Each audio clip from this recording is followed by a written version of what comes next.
News 10.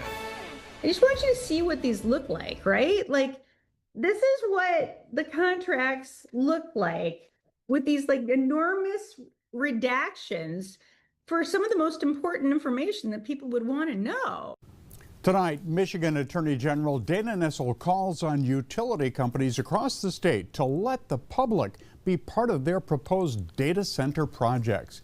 Good evening. I'm David Andrews. And I'm Seth Wells, filling in for Ann Emmerich tonight. As more Michigan communities enter the data center game, Attorney General Dana Nessel says that she wants to prevent these deals from being made in the dark. News 10's Riley Connell is in the newsroom with more on the issue. Riley? Yeah, Seth, David, some big decisions are being made in the next 24 hours that could push 2 data center projects forward, including one right here in Lansing. The City Planning Commission will meet tonight to make an important zoning decision for that proposed project, but companies are pursuing data centers all across the state.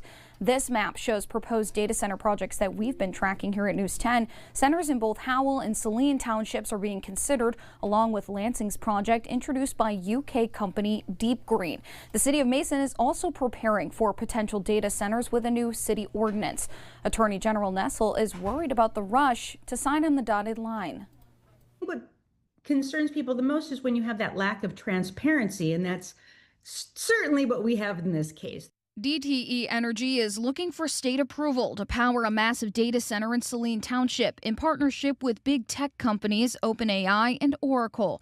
The utility insists that customers won't face higher costs as a result, but Attorney General Dana Nessel says she's skeptical because of DTE's efforts to curb public input. I'm hearing about how this is the deal of the century, right? The governor said that. This is going to be the biggest economic boom to the state that we've ever seen. But if that's the case, then why can't we just have even an abbreviated hearing on this? Locals from every corner of the state are pushing back against data center proposals with concerns about their impact on communities and the environment. But supporters tout the economic benefits like new jobs and investment. A plan in Lansing would turn a city parking lot into a first-of-its-kind green data center that would provide waste heat to use in local buildings. Emma Bostwick with the Lansing Economic Area Partnership says public input is welcome. Everyone has a good question, and I think everyone is coming from a place of wanting what's best for the city of Lansing. We all love Lansing. I think with this data center, it's important to distinguish that it is different. And that Lansing Planning Commission meeting starts in just over an hour. Commissioners will discuss proposed rezoning for the data center project. We'll be sure to let you know what the outcome of that meeting is. Seth, back to you. All right, Riley, thank you. Tomorrow, the Michigan Public Service Commission will take virtual public comment regarding the Saline Township data center project.